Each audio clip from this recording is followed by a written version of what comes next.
अस्सलाम वालेकुम पाक व्यूअर्स, मेरा नाम है सुनील मंज और पाक व्यूअर्स वीकली के एक और एपिसोड साथ आपकी खिदमत में हाजिर हूँ।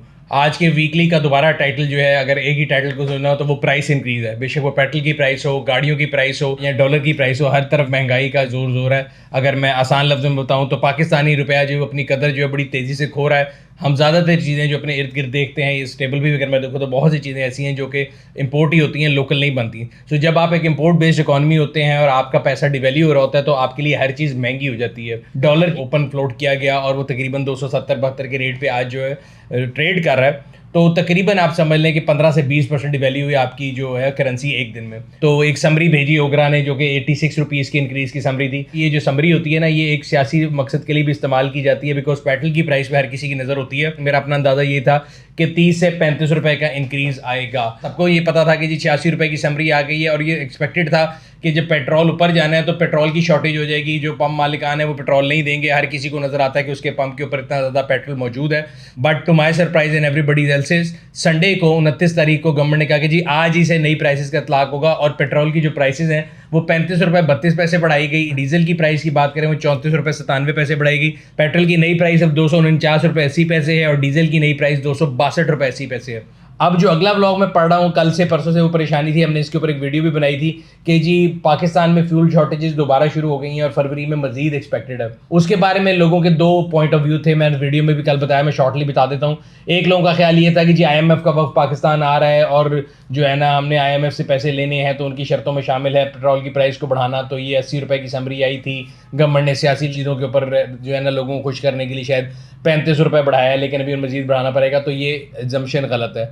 IMF की जो शर्त थी उसके अंदर जो आपकी पेट्रोलियम लेवी थी वो 50 रुपये थी, तो अभी भी 50 रुपये ले रहे हैं। डीजल के ऊपर 40 रुपये, उसमें 10 रुपये का गैप है, बट उससे इतना फर्क नहीं पड़ेगा पेट्रोल की प्राइसेस के ऊपर। शॉर्टेज की जो रीज़न है वो मैंने कल वीडियो में बताई थी। उसकी रीज़न ये है कि हमारे यहाँ पे LCs नहीं खुल रही थी, OMCs की, और जो ऑयल सप्लाई की जो तरीका है उसके अंदर थोड़े बहुत मसले मसाइल थे। छोटी कंपनीज हैं उनके पास LC अगेन ना खुलने की वजह से पेट्रोल नहीं है। फरवरी के एंड तक अगर ये LCs के मसाइल हल ना हो तो फिर शॉर्टेज हो सकती है। ओगरा से जब बात की जाती है तो वो भी हर जगह ये बताते हैं कि जी ऐसी कोई शॉर्टेज नहीं है। खैर सरकारी पॉइंट ऑफ व्यू तो ये होता है कि अगर चीज़ बंद भी हो तो वो कहते हैं जी खुली हुई है। डॉलर प्राइस अभी तो पिछले 2-3 दिन से उस तरह ही स्टेबल ही है। डिस्ट्रीब्यूशन की वजह से LCs की वजह से अगर हो रही होगी, अगर मजीद फरवरी के एंड में ये सूरत हाल जो है डेंजरस हो सकती है। इसके ऊपर हम लोगों ने आर्टिकल लिखा हुआ है, अगर आप पढ़ना चाहें तो ज़रूर पढ़ सकते हैं। ऑटो इंडस्ट्री में ख़ास तौर पे एक्सपोजर बहुत ज़्यादा है और उसकी वजह से गाड़ियों की प्राइसेस जो है ना वो बार बार इंक्रीज़ होती हैं। लोग सवाल पूछते हैं कि जी कहाँ रुकेंगे। तो जब तक डॉलर नहीं रुकेगा या पाकिस्तानी रुपी स्टेबल नहीं होगा, गाड़ियों की प्राइसेस कहीं नहीं रुकेंगी। टू द एक्सटेंड के टोयोटा के बारे में लोग कहते थे कि मैं शायद उनका कोई रिश्तेदार हूँ और मैं उनके बारे में बोलता नहीं हूँ। लास्ट भी मैंने उनकी प्राइस इंक्रीज़ के बारे में बताया था। एक ही महीने के अंदर 2 दफ़ा टोयोटा की प्राइसेस इंक्रीज़ हो गई हैं। टोयोटा के बाद होंडा ने प्राइसेस इंक्रीज़ की थी, होंडा के बाद किया के बाद ह्यूंडे के बाद साज़गार के बाद पीजो की प्राइसेस बढ़ी, यूनाइटेड की प्राइसेस भी बढ़ गई हैं। अब ये जो इंक्रीज़ है ये भी प्रोपोर्शनेट नहीं है कि जी कोई कम कर रहा है कोई ज़्यादा कर रहा है, वो क्यों कर रहा है। तो एक सिंपल सी लॉजिक ये है कि जिसके पास पहले से CK टिकट पड़ी हुई है पुरानी प्राइस पे तो वो तो आपको पुरानी पे भी दे सकता है, लेकिन वो to be on safe side थोड़ा बहुत पास कर रहा है। जिसने अपनी सारी किट कंज्यूम कर ली हुई है और नई किट इंपोर्ट करनी है तो उसके लिए तो नया डॉलर पे होनी है, तो वो आपको 100% जो है उसका इम्पैक्ट पास कर रहा है। और नए आने वाले इदारों के अंदर कम होता है चांस कि उन्होंने ऑब्वियसली किट ज़्यादा नहीं मंगाई होती तो वो ज़्यादा पास करेंगे। जो पहले से मॉडल चल रहे हैं उनकी CK टिकट्स पहले से आई हुई हैं तो वो कम पास करेंगे। ये एक सिंपल मैंने आपको रूल ऑफ थंब बता दी है। इन सब के जो ब्लॉग हैं इनकी नई प्राइसेस क्या हैं, ये अगर आप देखना चाहते हैं तो इन ब्लॉग के लिंक पे क्लिक करके पढ़ सकते हैं। एक और सवाल लोगों का आता है, अगला मैं टॉपिक ये पढ़ा था कि जब रुपी फॉल करता है तो सारी कंपनियां बुकिंग बंद क्यों कर देती हैं। मसला ये है कि जब आप देखें इतनी ज़्यादा डिवैल्यूशन एकदम होगी तो दुनिया में कहीं भी अगर आप देखेंगे ना तो एक फोर्स मेजोर उसको कहा जाता है, क्लॉज यूज़ किया जाता है और ये बेहतर होता है बजाय इसके कि वो आपसे ऑर्डर इनटेक जारी रखें और बाद में आपको गलत कमिटमेंट करें। तो उससे बेहतर है, मेरे ख्याल से एक अच्छी प्रैक्टिस है कि वो अपनी बुकिंग फ़ौरन रोक देते हैं और ये दुनिया भर में ट्रू है, पाकिस्तान के लिए कोई अकेला नहीं है। ये प्राइस इंक्रीज का सिलसिला चल रहा है, रुपये की गिरावट चल रही है और गवर्नमेंट जो है वो बीच में अपना रोल जो है वो प्ले करने के लिए वो भी तैयार है। तो एक आर्टिकल में पढ़ा था कि FBR जो है वो इंक्रीज करना चाह रही है FED गाड़ियों के ऊपर। 0 से 1300 सीसी तक के ऊपर तो कोई इंक्रीज नहीं है, लेकिन 1300 सीसी से 2000 के ऊपर 2.5% इंक्रीज एक्सपेक्टेड है और जो 2000 सीसी प्लस है उसके ऊपर 5% इंक्रीज जो है एक्सपेक्टेड है। गाड़ी लेने वाले बंदे को या गाड़ी की इंडस्ट्री को भेड़ बकरियां समझा हुआ है गवर्नमेंट ने, बिकॉज एक वाहिद इंडस्ट्री है जो कि ब्लैक एंड वाइट में आपको टैक्स देती है।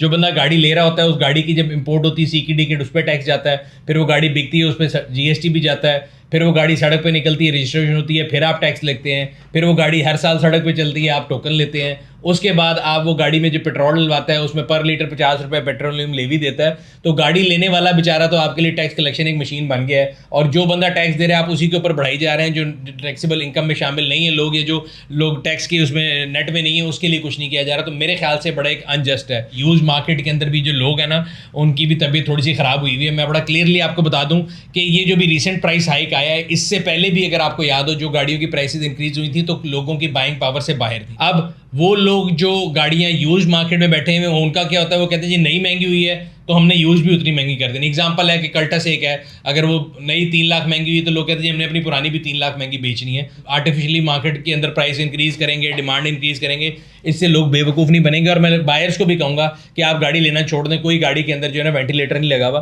खुद ही जो प्राइस है वो अपनी करेक्शन के ऊपर आ जाएगी। गाड़ी जो है अपनी वर्थ के ऊपर ही बिकती है, बेशक वो नई हो या यूज। अच्छा, गाड़ियों की मार्केट के अंदर एक और चीज़ भी है कि एक तरफ तो ये चल रहा है, दूसरी तरफ जो है ना FBR ने एक सर्कुलर इशू किया जिसके मुताबिक वो 50% कस्टम ड्यूटी लगाने जा रहे हैं माइल्ड हाइब्रिड व्हीकल्स के ऊपर। माइल्ड हाइब्रिड व्हीकल्स वो होती हैं जिनके अंदर वो कह रहे हैं जी इलेक्ट्रिक मोटर नहीं है, और अगर इलेक्ट्रिक मोटर नहीं है तो ये पॉलिसी का गलत इस्तेमाल है, और वो उसके ऊपर 50% कस्टम ड्यूटी इंपोज करने जा रहे हैं। इंपोर्ट वैसे भी खुली हुई नहीं है, आपने एक्सपर्ट्स को दिया हुआ एक पॉलिसी दी हुई है, उसके ऊपर आप 50% छोड़ के 100% कर दें, कोई उसके लिहाज से फ़र्क नहीं पड़ेगा। इसके अलावा वैसे भी पार्क व्हील्स के अंदर हमने न्यू प्राइस सेक्शन बनाया हुआ है जिसमें ऑन रोड प्राइस कैलकुलेटर है। अगर आप किसी भी गाड़ी की प्राइस अपने शहर में जानना चाहते हैं तो आप न्यू कार सेक्शन में जाएं, ऑन रोड प्राइस कैलकुलेटर पे जाएं, मेक मॉडल वेरिएंट जो है उसको सिलेक्ट करें, अपनी रिस्पेक्टिव सिटी सिलेक्ट करें, तो आपके पास एग्जैक्ट प्राइस आ जाएगी। अगर आपने गाड़ी आज खरीदनी है तो पे ऑर्डर किस अमाउंट का बनेगा, विद होल्डिंग टैक्स कितना है, अगर आप रजिस्ट्रेशन कराते हैं उसके चार्जेस क्या होंगे, फाइलर नॉन फाइलर दोनों केसेस में, और आपको फाइनल एक ऑन रोड प्राइस मिलती है। तो ये हम लोगों ने आप लोगों की कन्वीनियंस के लिए बनाया ताकि आप जब गाड़ी खरीदने जा रहे हो तो आपके माइंड में आपको क्लियरली पता हो कि आपको कितने पैसे रिक्वायर्ड हैं। पार्क व्हील्स ऑटो स्टोर के मैसेज की तरफ चलते हैं। आज की जो प्रोडक्ट है ये मैं अपनी गाड़ी में खुद इस्तेमाल करता हूँ, और ये प्रोडक्ट मेरे दिल के बहुत करीब है। एम्स ऑयल जो है ये बड़ा रिनाउंड ऑयल है और अमेरिकन एक कंपनी है। इसकी सबसे बड़ी खासियत ये है कि ये बहुत ज़्यादा माइलेज के लिए चलता है। तकरीबन अगर आप अपनी गाड़ी में इसको डालते हैं तो 10,000 किलोमीटर तो आप भूल जाएं कि इसको आपको चेंज कराने की ज़रूरत है। वैसे तो लोग 15-20 हज़ार भी चला लेते हैं, लेकिन विद अ कैविएट जब आप फिल्टर डालेंगे इसके साथ, वो भी एम्स ऑयल का होना चाहिए। कि लोग देसी फिल्टर लगा लेते हैं फिर कहते हैं कि जी हमने इसको चलाया तो गाड़ी ख़राब होगी, लेकिन ये बहुत ही आला प्रोडक्ट है और मैंने इसको खुद भी इस्तेमाल किया। और लास्ट टाइम मैंने अपनी BMW के अंदर डाला था और मैंने पार्क व्हील्स ऑटो स्टोर से ऑर्डर किया था और बड़ा ही एक अच्छा रेट मिला था। मार्केट में मुझे याद है इससे बहुत महंगा मिल रहा था। तो अगर आप भी अपनी गाड़ी में एम्स ऑयल डालना चाहते हैं तो नीचे लगे हुए लिंक पे क्लिक करके आप अभी ऑर्डर कर सकते हैं। अगर आपको गाड़ियों के एक्सेसरीज ऑटो पार्ट्स के अंदर इंटरेस्ट है और उसकी वीडियोस देखना चाहते हैं तो पार्क व्हील्स ऑटो स्टोर का जो चैनल है उसको भी जरूर सब्सक्राइब कर लें ताकि आपको तमाम आने वाली प्रोडक्ट्स के बारे में वीडियोस मिलती रहें।